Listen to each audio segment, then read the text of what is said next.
Welcome to Jermaine_TV, and let's dive into another story.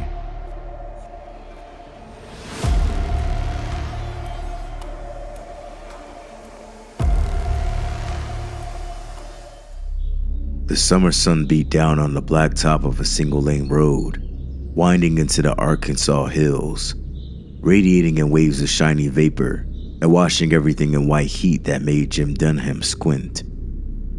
There were no street signs, no landmarks, and no service. The land dipped and climbed in indistinguishable rolling hills of brown bush and thick trees.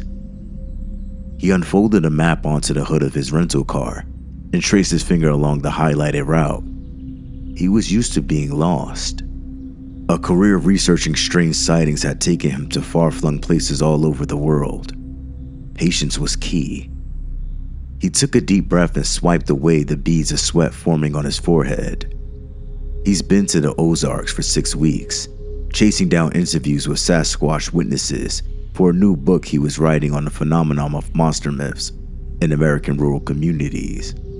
This would be his last interview before returning home to Connecticut. He set up an interview with a bow hunter who had fallen from his tree stand and allegedly met Bigfoot face to face. Jim could have done the interview over the phone, but he liked to form in-person connections with people he talked to.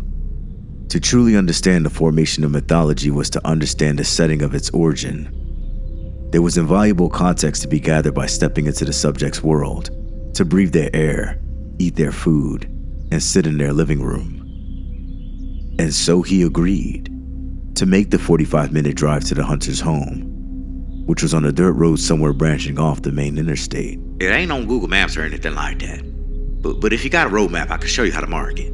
The bow hunter said in a molasses-thick twang. Lost scratching his head in the heat, Jim chuckled a bit as it occurred to him that the whole call might have been a hoax. Maybe there was no bow hunter, no dirt road. He'd prepare himself for that eventuality. Hoaxes were a part of the business. People in modified gorilla costumes, badly sewn taxidermy, trumped up hair samples. He looked at the map and again at the dry hills.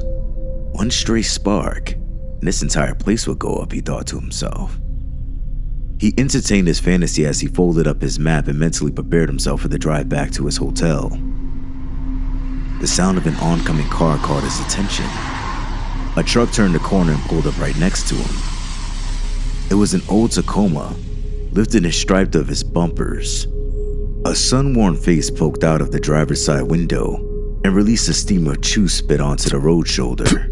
Jim Dunham? His face was friendly with a good-natured grin that put Jim at ease. That's me. Jim met the man's smile.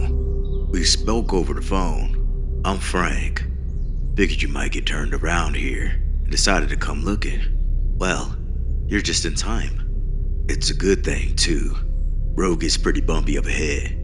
I got my doubts your little silicone zipper is up to it, he said, pointing at Jim's Prius and shooting off a friendly wink. Why don't you follow me up the road a ways? There's a wider shoulder to park on. Then I'll take you the rest of the way. Why not? Jim said with a casual shrug. He'd come this far. The turnoff was a half a mile more down the road. He was pretty sure his silicone zipper wouldn't have made it either. Calling it a dirt road would have been generous by any standard. What it actually was a narrow, steeply graded climb into the hillside. He counted several half-exposed boulders in the first feet. Jump in, Frank said with another quaint, hill country smile. Jim braced himself as the cab tossed violently up the path. Empty cans of beer and chew rattled like dice on the bare metal floor. After a mile or so, the road smoothed into a dirt clearing surrounded by tree line. A small trailer sat near the edge. How in the hell did you get that thing up here in one piece? Jim asked. It took some doing. Frank disappeared through the trailer's small doorway and returned with a cooler and 2 camping chairs. You don't mind talking outside in the shade, do you? AC's busted, and it stays hotter than hell in there till about midnight. Cold one? Frank extended a can of sweating Busch Light. Jim popped it open and took a long sip. He wasn't a beer drinker, but in those hills, that heat, It tasted like the most refreshing thing in the world. They settled in, and Jim started up his digital recorder. Frank fidgeted, his happy-go-lucky demeanor slipping slightly. Don't worry about the recording. It's just for notes so I don't have to stay busy writing during our conversation, Jim said, recognizing the familiar angst he's seen in countless interviewees. There was always a chance they changed their mind at the last minute. This was the moment of truth. I'm just curious to hear your story. I've been researching this stuff for most of my life. Just tell me the way you'll tell me if you were sitting around a campfire. All is going in your book. Yep. And your book is on Bigfoot. Not exactly, but you believe in Bigfoot. I'm open to believing in Bigfoot. Frank's face grew tense. Jim swirled the beer around in his hand, thinking of different approaches to salvage the interview. Nah, we both know that's bullshit. You think we're all a bunch of country bumpkins making up stories, right? Frank's posture shifted forward. I don't think that, no. But I'm also not going to lie to you. I've seen a lot and heard a lot, and I'm still not convinced. I have something that might convince you. Can I see it? In just a bit. Frank pulled his shirt down past his left shoulder. A large scar covered most of his skin. See this? This is where she got me. Little love bite. She? You mean a female Bigfoot? Frank nodded, staring off into his beer. How do you figure it was a female? Jim followed up. Just a feeling, I suppose. Here we go, Jim thought. Time to push into it. Tell me more. Frank shook his head. He was smirking. Well, you know I've read your books, right? Dr. Jim Dunham. Fear the dark long enough, and it becomes a vampire, a werewolf, or a Sasquatch. A reason to stay out of the woods and next to the campfire. Sounds familiar? You're an eloquent guy. I'll give you that. Much more eloquent than the people you interview. People like me. Jim took another sip of his beer. He told his rep at the published company where he was going, but that fact was doing little to ease a building sense of threat. Would anyone be able to find him out here if something bad happened? It takes very little to sustain a legend in the minds of the simple and the lonely, Frank parroted. Were you lonely when you wrote that, Jim? Okay, Jim thought to himself. Time to get myself out of this one. What is this, Frank? You think you're the first backwoods nut to try and rattle me? He stood up and chucked his half-empty beer into the woods. Thanks for the beer. I'll see myself back to the road. Jim held up his middle finger as he walked away. An eerie feeling swam through his head, a dizziness that worked its way down to his legs. His vision started to spin. Hey, how's that beer, Jim? Frank said, laughing. He jumped up and embraced Jim on the shoulder. Jim pushed him hard. Stay away from me, you fucking nut. I told people I'm out here. They know I came to see you. Anything happens to me, and your backwoods life is over. Understand? Oh, that's all right. Just take it easy. We're gonna make history together. You and me. The haze grew worse. Frank kept talking, but the words jumbled together. Just noise. Senseless noise.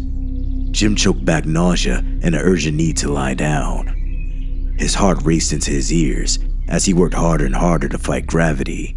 You're a fucking... His tongue struggled against thickening saliva, and then everything went black.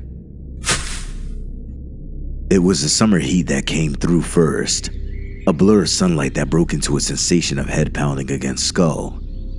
He opened his eyes to a thick wood. A sharp burst of pain fired through Jim's leg and up his nervous system. Something rough dug into his back as he squirmed against rope. He was tied sitting against a broad oak, his right leg cocked to the right, broken at the knee. He screamed in agony. I'm real sorry about that, Jim. Jim searched for the voice that projected from somewhere above. A camel-clad Frank squatted from a tree stand high to Jim's right, a large bow in his hand. I guess you could say you're walking a mile in my shoes. You see, it was here when I first saw her. She stalked me just past that group of trees over there. I'd fallen just about where you are now, shattered my pelvis. At first, I thought she was just checking me out. She came sniffing, like a bear, you know. Only much bigger. Much bigger. I went out cold after that. I woke up to her taking a chunk out of my shoulder.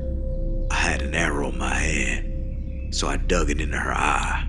Jim struggled against his binds.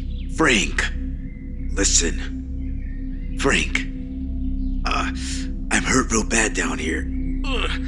Untie me, please. Please, Frank. I can't do that. I didn't want to hurt you, Jim, but I think it's the only way to get her to come. Try not to panic, Jim thought. Appeal to the humanity. Set middle ground. I believe you. Frank, I fucking believe you. He said between heaving breaths of pain.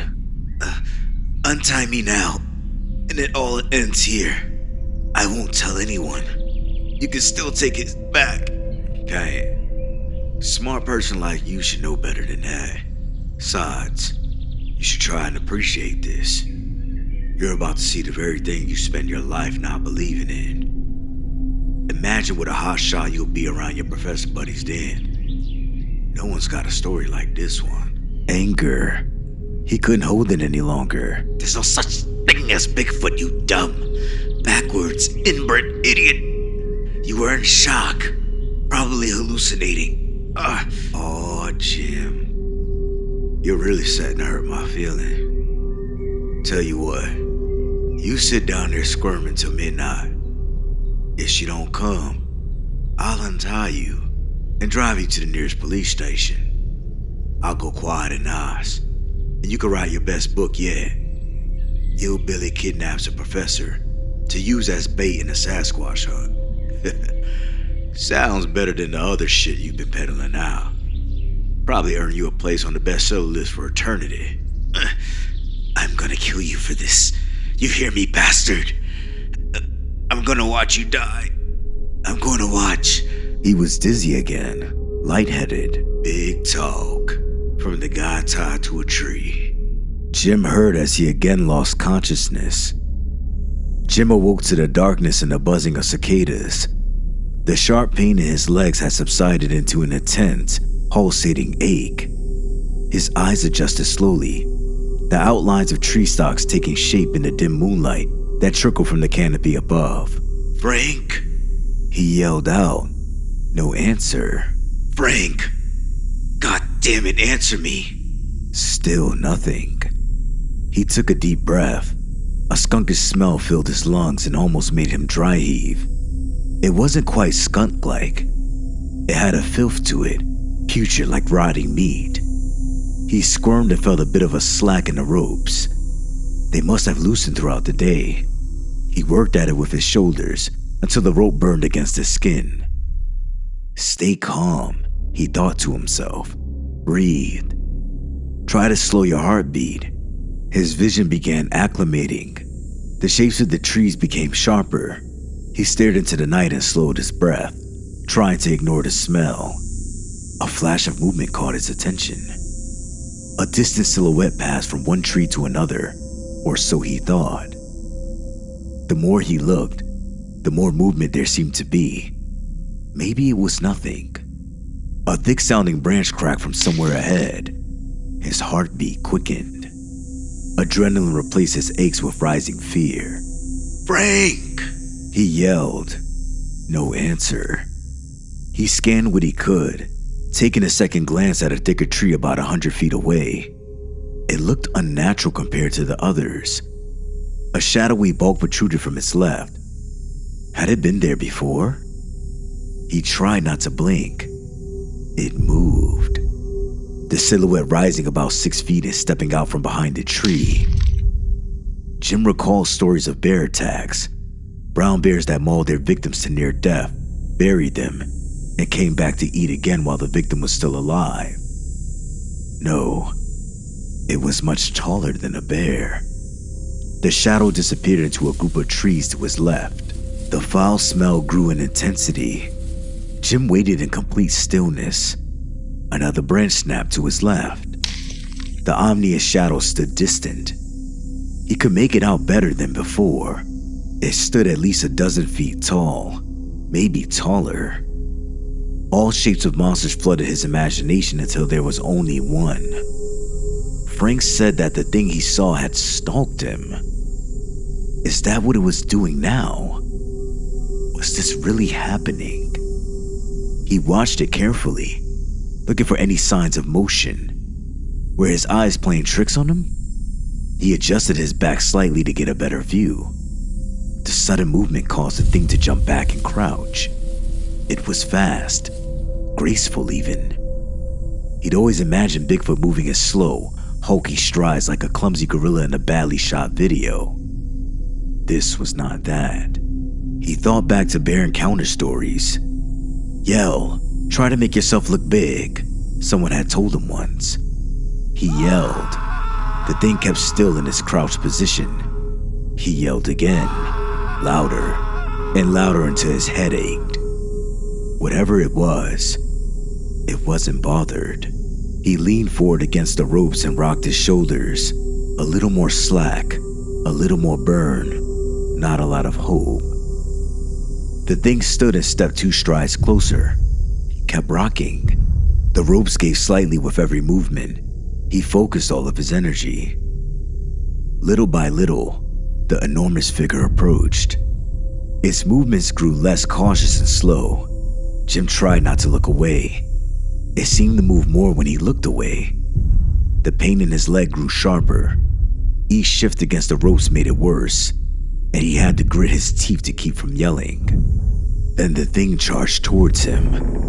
The force of anticipation caused Jim to brace back hard against a tree. It came within feet before jumping back into a crouch. A false charge, Jim thought. It was testing him. From where he was sitting, his head was now mid-shin level with it. Its features were ape-like and giant. A stocky torso with a mane-like neck. Escape seemed less possible. He had nothing left to give. He collapsed back, tired and surrendered. The thing's false charge had sapped his adrenaline. All he wanted was for the pain in his leg to stop. He slumped. As he did, the thing rose. Its steps grew bolder, less like an afraid animal. 15 feet, 10. Its size grew until it stood over him. He shut his eyes. His body trembled under the terror. He didn't want to see it. He just wanted it to be over. He tried not to whimper as his breathing quickened into panic bursts. He felt its hot breath against his skin as it stooped down and sniffed Jim's head. He opened his eyes and met the cruel stare of a terrible, stinking face. The eyes were sunken beneath a protruding brow. A scar marked a gaping right socket where Frank had stuck his arrow. Its lips barred back and revealed large canines. Everything in him wanted to sprint, run, move. His trembling was now uncontrollable. He hoped it would be quick. Jim heard Frank's bowstring snap followed by a meaty slap. The thing jumped back with a loud howl. It turned and rushed Frank's tree stand, moving with incredible speed. Jim twisted his aching body and could just make out Frank struggling to load another arrow. He didn't stand a chance. It had him in seconds. Gripping Frank like a stick, it threw him straight into the ground. Frank smacked the forest floor with an impact that turned his body into a motionless pile of broken flesh and bone. The thing stood over the pulp, hounding with his fist for good measure. Jim struggled for his life against the ropes. He was free. He crawled, digging his elbows and one good leg against the dirt. He made it a few feet when a crushing weight landed between his shoulder blades. The thing pinned him under its foot and pressed harder. Jim's ribs cracked under the awesome pressure. In his last moments of life, Jim felt the creature grab the back of his hands and pull. The sound of his tearing tendons snapped in his ear.